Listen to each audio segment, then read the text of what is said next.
Uretse gutangaza ko yibarutse imfura ye n'umugore we basigaye babana nubwo batarakora ubukwe, yatangaje ko hashize igihe yirukanwe iwabo kubera kumuvugwaho gutera inda. Ni inkuru Papa Cyangwe aherutse kwemerera ibinyamakuru bigiye bitandukanye, ahamya ko ubwo yavaga iwabo byaturutse ku nkuru zagiye zimuvugwaho ko yaba yarateye inda, bityo umubyeyi we akaza kumwirukana. Ati hari umunyamakuru witwa Fata ku mavuta yarazi umukobwa twakundanaga ndetse akunda kutubonana, rimwe rero yatangaje ko naba naramuteye inda ndetse afite n'ibimenyetso. Umubyeyi wanjye ayibonye afata icyemezo cyo kunyirukana mu rugo. Papa Cyangwe avuga ko icyo gihe umubyeyi we yamubwiye ko atabasha kubana n'abagabo babiri mu rugo, bityo amubwira ko niba yakuze byo gutera inda yazinga ibikapa akagenda. Ati ndabyibuka icyo gihe nari umuhanzi unafite udufaranga, nahise njya kwibana ariko nkodesha nk'ikitwa paritoma. Uko iminsi yagiye yisunika ariko nabonye ko ntabivamo nangira gushaka uko nakodesha inzu isanzwe. Papa Cyangwe ahamya ko ari icyemezo cyamutunguye kandi ko cyari gishaririye, ariko nanone cyatumye akuramo umugabo mu mutwe.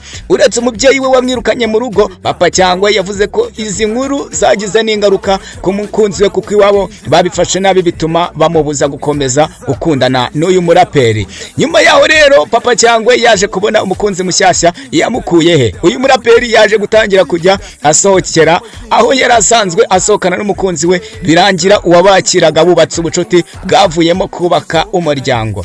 Ati hari ahantu umukunzi wanjye yari asanzwe asohokera n'ahakunda, twajyanagaho kenshi. Nyuma rero yuko dutandukanye nakomeje kuhasohokera, wa wundi akajya akomeza kunyakira anambaza aho ndi naba naramusize. Nyuma rero naje kumubwiza ukuri ko twatandukanye, ibigano biheraho kugeza dutangiye urugendo rw'urukundo, ndetse kuri ubu Imana yaduhaye umugisha w'imfura yacu. Ibi Papa Cyangwe yabitangaje mu gihe akomeje imyiteguro y'igitaramo cyo kwizihiza imyaka 5 amaze mu muziki nyarwanda. Iki gitaramo kikaba kigomba kubera muri Kigali Universe kuri uyu wa gatandatu kuwa 22 Ugushyingo 2025. Muzaze muri benshi dushyigikire umuhanzi wacu Papa Cyangwe. Iyi ni The Mix TV Rwanda.